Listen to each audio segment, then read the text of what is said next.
आता हे चळवळीतले आमचे MIMचे प्रवक्ते आहेत. अहो ही घटना नॅचरल असूच शकत नाही.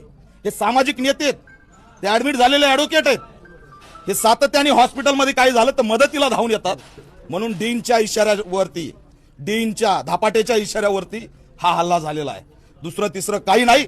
त्यांच्यावर कारवाई झाली पाहिजे. आज हा सामाजिक आमचे कार्यकर्ते जर असे मारले जात असतील तर काय अर्थ राहिला? कुणी अथॉरिटी दिली यांना जनावरासारखी मारण्याची? आणि कोण लोक आहेत हे? असं कसे सुरक्षा गार्ड आहेत? त्यांनी सेवा केली पाहिजे, गरिबांना आधार दिला पाहिजे. होय, पेशंटचा एखादा नातेवाईक दगावला तर त्याच्या भावना तीव्र होतात, म्हणून यांना इथं ठेवलेलं आहे. ह्यांनी कुणाला उठायचं धरसोड मारायचं? तुम्ही नियम लावायला, यांना नियम लावा ना. हे काय करतात इथं? धपाट्यांना नियम लावा. पण नाही, या ठिकाणी आमच्यावर हल्ला झालाय.